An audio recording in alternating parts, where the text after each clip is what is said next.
حاضرین جمعہ، ہمارا جو پچھلا خطبہ تھا آپ میں سے جو موجود تھے انہوں نے سنا کہ مسلم لڑکیاں آخر اپنے دین سے بغاوت کیوں کر رہی ہیں، وہ دین کو چھوڑ کر کے مرتد کیوں ہو رہی ہیں، اسلام کو چھوڑ کر کے غیروں کے ساتھ وہ کیوں جا رہی ہیں۔ اس کے کچھ وجوہات کے جواب کے سامنے پیش کیے گئے۔ آج کے بھی خطبہ جمعہ میں انشاءاللہ پچھلے جمعہ کا بقیہ پیش کیا جائے گا۔ اللہ رب العالمین سے دعا کرتے ہیں کہ اللہ ہمیں سچ بات کہنے، حق بولنے اور اس پر مجھے اور آپ کو اور تمام لوگوں کو اس پر عمل کرنے کی توفیق عطا فرمائے۔ حاضرین، آپ اس بات کو جان چکے ہیں اور اس بات سے واقف ہیں، دنیا کا ہر انسان اس بات سے واقف ہے کہ اولاد کی نعمت اللہ رب العالمین جب کسی کو دیتا ہے تو اس کا کوئی مثال نہیں ہوتا ہے، کیونکہ اولاد کی نعمت کو حقیقی معنوں میں وہی سمجھ سکتا ہے، اولاد کی عظمت کو اور اس کے تحفے کو حقیقی معنوں میں وہی سمجھ سکتا ہے جس کو اللہ رب العالمین نے آزمائش کے طور پر یا کسی بھی چیز کے طور پر اللہ نے اس کو اولاد سے محروم کر رکھا ہے۔ اس باپ سے یا اسی طرح سے اس عورت سے جا کر کے پوچھیں جس کا آدم اب تک اس کے بچوں کی کلکاریوں سے نہیں گزرا ہے، وہ آپ کو بتائیں گے حقیقی معنوں میں کہ اللہ رب العالمین کا یہ کتنا نایاب تحفہ ہوتا ہے جسے ہم آپ اور اولاد کے نام سے جانتے ہیں، کہ جس کی آپ کی اور ہماری اور ہم جیسے اس معاشرے میں رہنے والوں کے لوگوں کی تربیت نہ ہونے کی وجہ سے اچھے سے یہی اولاد جسے اللہ رب العالمین نے ایک عظیم نعمت اور ایک عظیم تحفہ قرار دیا ہے، ہماری لاپرواہیوں اور ہماری کوتاہیوں کی بنیاد پر جس بچے کو آپ لاڈ پیار تو بہت کرتے ہیں لیکن آپ اس کی تربیت نہیں کر پاتے ہیں، اس بچے کی ہر خواہش کو آپ ضرور پوری کرتے ہیں لیکن اس کی تربیت نہیں کر پاتے ہیں، اس بچوں کی ساری مراد کو آپ پوری ضرور کرتے ہیں لیکن اس بچے کی تربیت نہیں کر پاتے ہیں ویسا جیسا اسلام چاہتا ہے۔ نتیجہ یہ نکلتا ہے پیدائش سے لے کر کے جوانی کی عمر تک ماں باپ کی جو محبت اولاد کے لیے ہوتی ہے، کسی لڑکے کی وہ لڑکی جب شکار ہوتی ہے اس کی محبت کے 2 دن کی محبت میں آ کر کے آپ کی ساری محبت کو بھلا جاتی ہے اور اس کے پاس وہ چلی جاتی ہے اور آپ کے دین کو ٹھکرا دیتی ہے، آپ کے لاڈ اور پیار کو ٹھکرا دیتی ہے۔ آخر اس کے ذمہ دار کون ہے؟ آخر ایسا کیوں ہوتا ہے؟ اس کے بہت سارے وجوہات آپ کے سامنے پیش کیے گئے۔ جب تک ہمارے گھروں کے اندر دینی ماحول نہیں ہوگا، جب تک ہم اپنے آپ کو حقیقی معنوں میں مسلمان نہیں بنائیں گے، جب تک ہم اپنے آپ کو حقیقی معنوں میں اسلام کا پابند نہیں بنائیں گے، جب تک ہم خود مکمل طور پر اسلام پر عمل نہیں کریں گے، جب تک ہمارے گھروں کے اندر اللہ اور اس کے رسول کی باتیں نہیں ہوں گی، جب تک ہمارے گھروں کے اندر قرآن کی تلاوت نہیں ہوگی، جب تک ہمارے گھروں کے اندر صحابہ کی سیرت نہیں بیان کی جائے گی، اسلام جو اللہ کے جانب سے ایک عظیم نعمت ہے اس کو جب تک اپنے بچوں کو نہیں بتایا جائے گا تب تک یہ ابتلاء کا سیلاب رکنے والا نہیں ہے، کیونکہ جب آدمی کسی چیز کی قیمت کو جانتا ہے تب اس کو کھونے سے ڈرتا ہے۔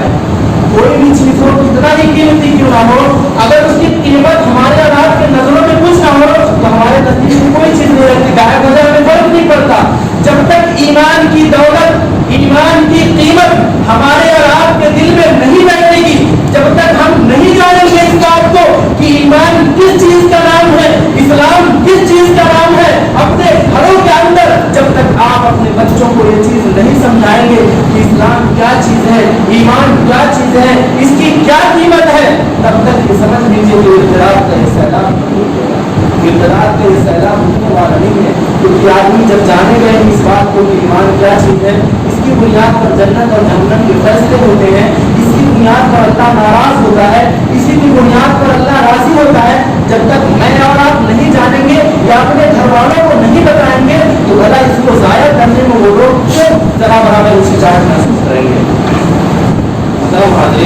ایک بڑی وجہ یہ ہے کہ ہمارے گھروں کے اندر دین نہیں ہے، ہمارے گھروں کے اندر اسلامی ماحول نہیں ہے، ہمارا اور آپ کا روزمرہ کی جو زندگی گزر رہی ہے، دن اور رات جو گزر رہے ہیں، اللہ اور اس کے رسول کے فرمان کے مطابق ہم اور آپ اپنی زندگی نہیں گزار رہے ہیں۔ ہمارے بچے، ہمارے بھائی، چھوٹے چھوٹے بچے جو آپ کے سامنے ہوتے ہیں وہ نہیں جانتے دین کیا چیز ہے، آپ بتائیں گے تو جانیں گے، آپ نہیں بتائیں گے تو باقی بتانے کے لیے تیار ہے کہ اسلام اس چیز کی تعلیم دیتا ہے، اسلام لڑکیوں کو قید کرنے کی تعلیم دیتا ہے، اسلام عورتوں پر ظلم کرتا ہے، آپ اگر نہیں بتائیں گے تو وہ سکھا رہے ہیں، وہ بتا رہے ہیں اور اسی